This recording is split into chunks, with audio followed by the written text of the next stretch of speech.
What is up, Cowboy Nation? Dallas fan 1997 here, guys. I apologize. I know I was supposed to come out with a after draft video. I just got really busy. Life has been good, but life has also been busy. You know, sometimes you got to take care of what's important. I love doing YouTube and talking with you guys, but at the same time, you know, I got other things I got to worry about. So I apologize for that, but now I'm going to talk about it. Overall, I was skeptical of the Tyler Guyton pick at first, and the reason why I say that is because he doesn't have a lot of experience as a tackle. He plays a little bit too high. He got beat up a lot when he was going against the more elite pass rushers, but there's potential upside. He's kind of like a Tyler Smith, where he could, you know, he's a boomer bust prospect. He's got to work on getting lower and building up that lower body strength and that upper body strength, especially the upper body strength. I think if he wants to be a good tackle in the NFL, it could be a good pick. Our second round pick, Nealand, I was also kind of skeptical about him at first, but I get why the Cowboys took him. He did pretty well in run defense, but of course that was in the MAC conference. Let's hope he can develop and turn into a really good run defender, so maybe we can replace DeMarcus Lawrence after this year. DeMarcus Lawrence, he's 32. He'll be 33 after the season, and it would just be smart to replace him and move forward with that. So let's hope Marshawn Nealand can develop. He's got some traits that I like, but, you know, still a rookie, so we'll see. Our third round pick, Cooper Beebe. Cooper Beebe, I'm a big fan of him. He did a really good job at Kansas State as a guard. The guy is extremely talented. I know a lot of people are talking about him coming in as our potential center, you know, to possibly compete with Brock Hoffman there. Obviously, some people have said he could be the possible replacement for Zach Martin in the future. Cooper Beebe I think he'll do well at either position. I really like the pick by the Dallas Cowboys. I kind of do wish somewhere in there we would have gotten like a true center, but I like Cooper Beebe. He's a talented offensive lineman. Good pick by the Cowboys. And then Maris Leofau. Maris Leofau, love this pick. I think he's going to be a lot better. A lot of people on YouTube were hating on the Maris Leofau pick, but honestly, I really like the pick. I think he's a solid linebacker, and I think he's going to surprise some people. He's already working with the starting linebacking crew, so hey, he could be our starter going into this year. Don't count out Maris Leofau. I really like him for Notre Dame. I don't believe, did we have a fourth round pick? No, I don't believe we did. We took Flournoy. He's a talented receiver. We took Nathan Thomas. I think he has a potential to be a solid starting guard in the NFL. He was a tackle in college, but I think he could be a solid guard in the NFL. Definitely a good backup, if not a solid starter. And then we took the other guy. What's his name? The guy for and I forgot Kalen Carson, the corner. That's who I was going to mention. Good pick. We got a third round value in the fifth round. I think he'll be a solid depth piece. And then finally we took, what was his name? Justin Rogers. Justin Rogers, we'll have to wait and see with him. He didn't really have a lot of production in college, but he's a big guy. Hopefully he can develop into something, but, you know, hey, he came out of Auburn. So did Jay Ratliff. Jay Ratliff was, of course, a 3 technique. Justin Rogers is a 1 technique. But even Jay Ratliff, it took him until his third year in the NFL to really show anything, and then his fourth year to become a Pro Bowler as a 3 technique. So don't expect Justin Rogers to come in right away and become like a superstar defensive tackle. Overall, I think the Cowboys did a good job in the draft. I do wish we would have gotten, you know, more of a true center and stuff at times, but we filled our needs. I think our offensive line, I'm really excited about our young offensive line. It's very versatile. It, you know, could be a very talented offensive line. We've rebuilt it again. I think our offensive line is really solid when it comes to depth, really solid when it comes to versatility. I love our offensive line. Love it, love it, love it, love it. We're going to have a good offensive line going forward. I really believe that, Cowboy Nation. I think overall, I like the draft. We filled our needs for the most part. We got some good players out of it, hopefully, that can develop into good players. I like most of our picks, so, hey, Cowboy Nation, I think we did a better job, but we'll have to wait and see. We can't say that for sure, but the potential is pretty good. So that's what I have to say about the draft. Now going into some recent news about the Dallas Cowboys. Trey Lance. From what I've been hearing on, Cowboy sources, Cowboy news, Trey Lance has been doing really well in OTAs. Trey Lance has been turning heads. He's looking good. He's making some good throws out there, turning some heads. And this is a really good sign, Cowboy Nation. There's a lot of upside for Trey Lance. I know last year I was a little bit skeptical of the trade at first, but I did mention that the Cowboys, I felt like that they traded for him because I believe that he could possibly, if he could develop, he could possibly be a replacement for Dak Prescott if Dak Prescott doesn't, end up working out here, which I'll be honest, I already think he hasn't. He's not the guy that's going to lead us to a championship or a Super Bowl. He could be his possible replacement. And Trey Lance has a lot of upside now. He did struggle a little bit in San Francisco, but you have to factor a lot of things in. His first year, he really was a backup to Jimmy Garoppolo. He was a rookie out of a small college. He only had 1 year of experience. And he was young. He was only 20 years old when he first came into the NFL, right? 21 years old. So he didn't really get to play very much.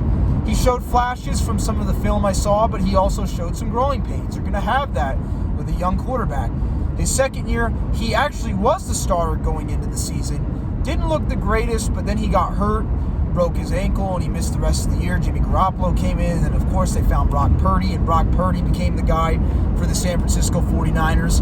And then he struggled a little bit last year in the preseason with the 49ers too, because he was competing. So honestly, from what I've seen on film, from what I've heard, even from the QB school, shout out to JT O'Sullivan from the QB school, does a great job breaking stuff down. He thinks that Trey Lance could be a good quarterback.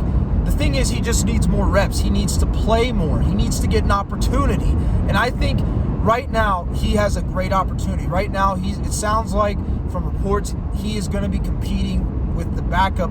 He's going to be competing for the backup job with Cooper Rush, which is very exciting. And if he can beat out Cooper Rush, I feel really good about Trey Lance because we've seen what Cooper Rush can do. Cooper Rush is not like an amazingly great quarterback, but he's a game manager, very good backup quarterback, average, could potentially an average starting quarterback if given the opportunity. So if he can beat out Cooper Rush, which he has more talent, stronger arm, more mobile than Cooper Rush, I feel really good about Trey Lance. And my hope is that Trey Lance can eventually take Dak Prescott's job. I really hope so. The reason why, Cowboy Nation, Dak Prescott is 2-5 in the playoffs.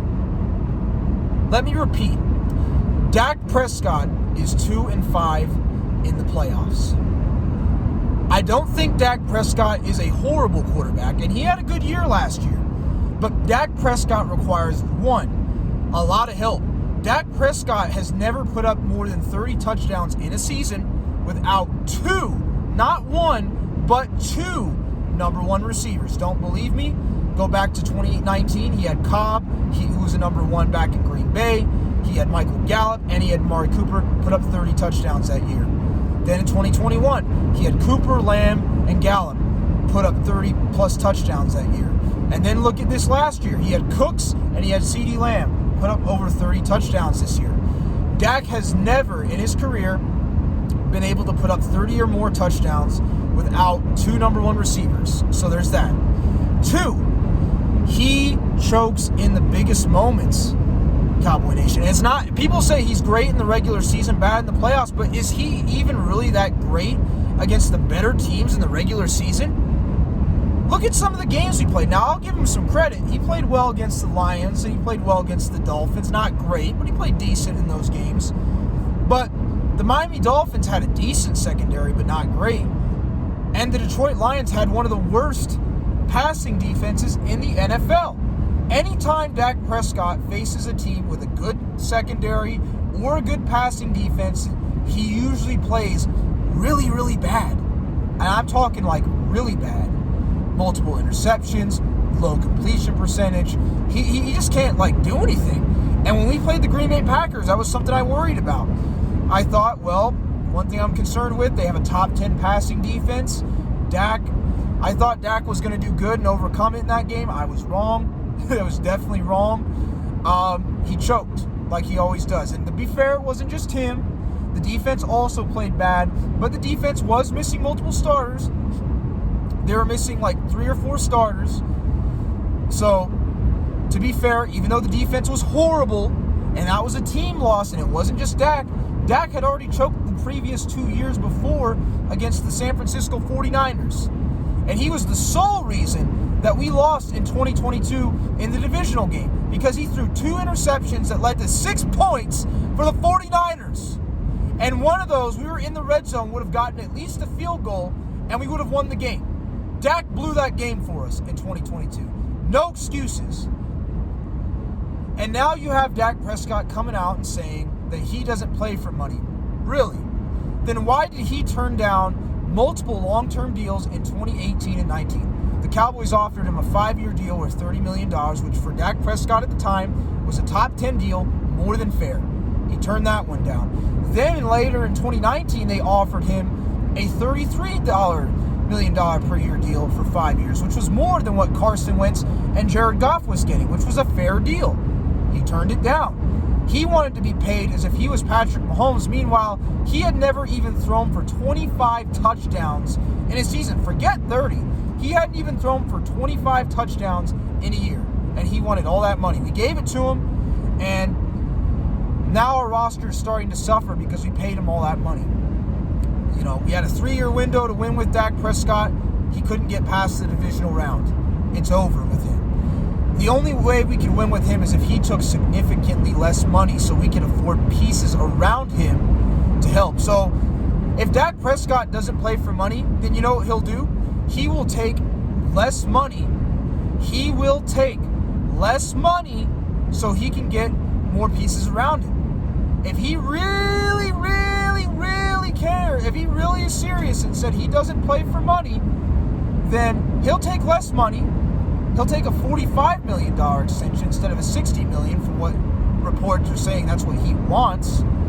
He'll take that extension. He's not going to complain about it.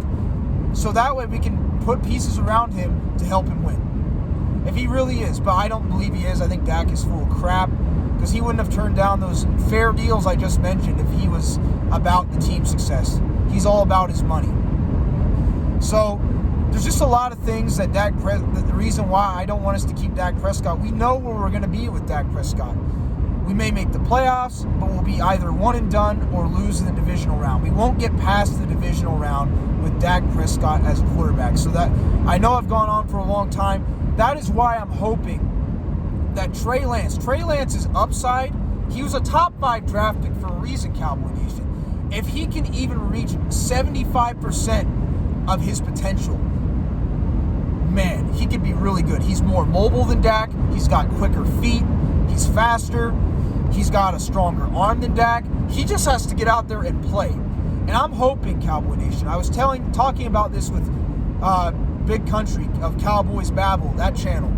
I was talking about this with him. I'm hoping and praying that Trey Lance can turn into something. I'm hoping and praying that he can become a good quarterback for us. You know why?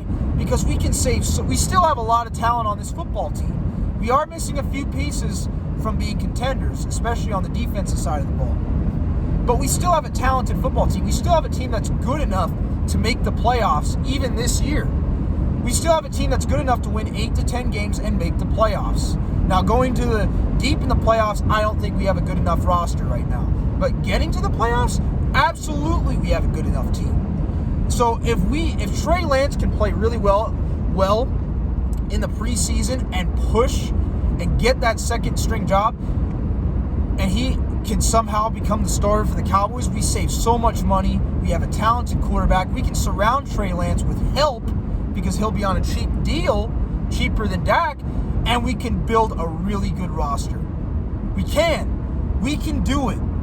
If Trey Lance can even reach 75% of his potential.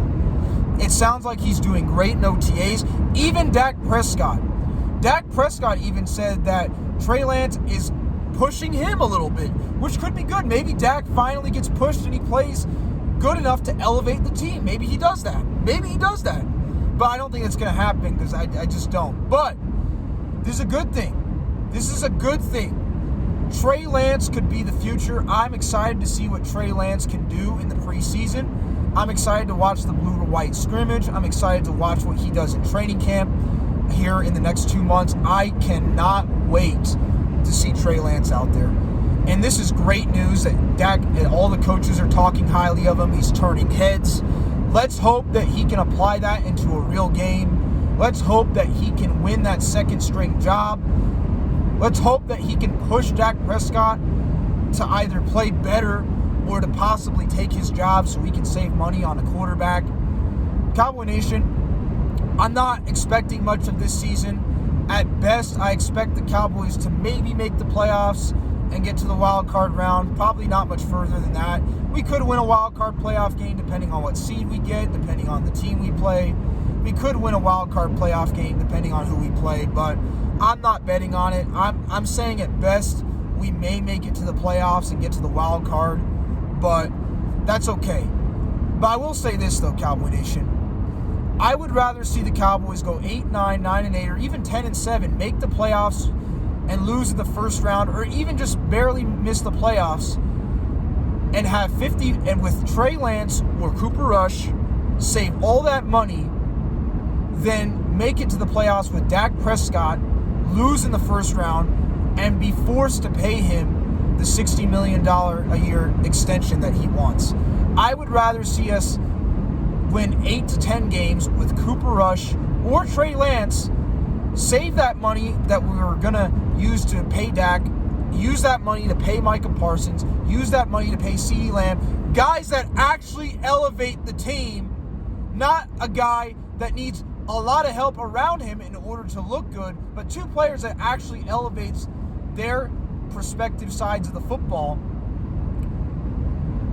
We could use that money to pay those guys, pay other pieces on the team, and we could rock and roll from there. I'd rather see us do that than do the same thing with Dak and then we'd be stuck because we'd be forced to pay him all the money. But regardless of that, that's why I'm hoping Trey Lance works out. Dak has proven that he cannot win in the big games. He's a choker. He plays bad against teams with good secondaries and teams with good passing defenses. And they don't even have to be good. If they just have a good secondary, good passing defense, he's usually bad against them. There's that. 3, he costs a lot of money. And if we have to pay him a lot of money, we won't be able to afford pieces on the team that to help him out and to help the team get better. So the team won't really get much better with Dak. That's the 3rd reason. And 4th, he's aging. He's getting old. And he's not old yet, but he's getting older. So I'm hoping that Trey Lance works out, Cowboy Nation. I'm hoping that he gets that second string job. And I'm not saying he gets the second string job because Mike McCarthy and the coaching staff just give it to him. No, I want Trey Lance to be good enough and to earn the second string job. I hope he can do that. And I hope that he can eventually become the starting quarterback in 2025 for the Dallas Cowboys. And I'm not rooting against Dak. I do hope that Dak Prescott plays his best. But at this point, Cowboy Nation, I've seen all I'm done with Dak. I've seen the best of Dak. We've seen what he is. He's an above average to good quarterback. He's like an Alex Smith, Ryan Tannehill type of quarterback. He's decent. He's not bad. He can put up good numbers with a lot of help. But in terms of him being able to elevate a team, he can't do it. I hope he plays well. I really do. I wouldn't care if he won the Super Bowl or made it to the championship with Dak. I'd be happy for him. I'd be happy for the team. But I'm just going based off what I've seen. I don't think it's going to happen with Dak Prescott. We've seen the best of him. I'm ready to move on. I'm tired of the YouTube drama. I'm tired of hearing all this nonsense of making excuses for him. I'm just ready to move forward, save some money, build a great roster, and have a great future. I'm ready for the future. Dak Prescott to me is the past. We need to move on, see what Trey Lance can do. If he can't do anything, we suck next year, get another quarterback. So, anyways, I'm hoping Trey Lance works out for us. He's looking good in OTAs. Just wanted to give a quick update. Sorry the video was so long, but Cowboy Nation, I'm ready for the offseason. I'm ready for preseason in a couple months. How about them Cowboys? I'll catch you guys later. Peace.